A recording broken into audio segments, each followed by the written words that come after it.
Jonathan Joss was more than a voice, more than a character. He was a symbol of heritage, identity, and quiet defiance against a Hollywood machine that too often forgot the people it claimed to represent.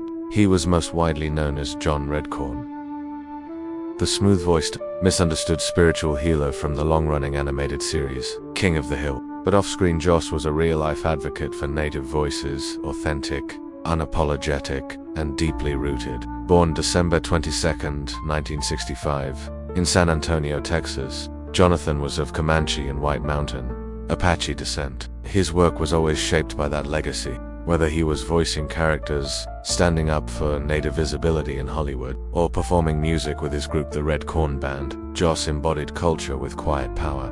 To his fans, he wasn't just an actor, he was family, a bridge between tradition and television. And to his partner, Tristan Kernda Gonzalez, he was home. On January 2025, tragedy struck. A fire tore through Joss and Tristan's home. 3 of their dogs perished. The home was a complete loss. Authorities cited a propane heater as the likely cause, but the couple didn't believe it was an accident. For years, they had faced threats, letters, messages, harassment. They were targeted, and in their hearts, they knew the fire was part of something bigger. Just days before his death, Joss made an unexpected appearance at the ATX TV festival in Austin. He stood before a packed room, confused and emotional, speaking about not being invited to a King of the Hill reunion panel. He talked about the fire, the loss, the pain, and then he was escorted out. Fans were left stunned, concerned. Many would later say it felt like a farewell. On the evening of June 1st, the couple returned to their former home. It had been months since the fire, but they had mailed to collect. While there, they made a heartbreaking discovery. One of their deceased dogs, the remains, had been placed on the property. It was a message, and just moments later, it would become a murder scene.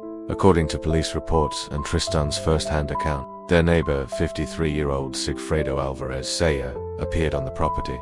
He shouted homophobic slurs, and then he pulled out a gun. Tristan says Jonathan stepped in front of him. He took the bullets that were meant for both of them. Saya was arrested shortly after the shooting. He now faces a charge of first-degree murder. Authorities say there's no official evidence yet to classify it as a hate crime, but Tristan and many others say the motive is clear.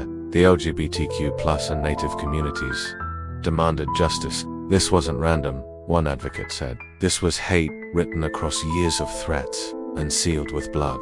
Nick Offerman, Joss's Parks and Rec co-star, spoke publicly, saying the entire cast had been texting each other in shock. "We are devastated," he said.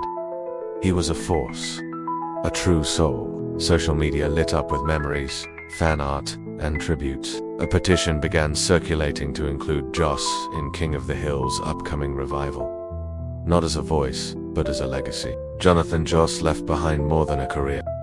He left behind a message about visibility, about justice, about not backing down when the world tries to erase you. From animated sitcoms to real-life activism, from heartbreak to heroism, Jonathan Joss gave everything he had to the world, even his last breath. May his voice never be silenced, and may his story be remembered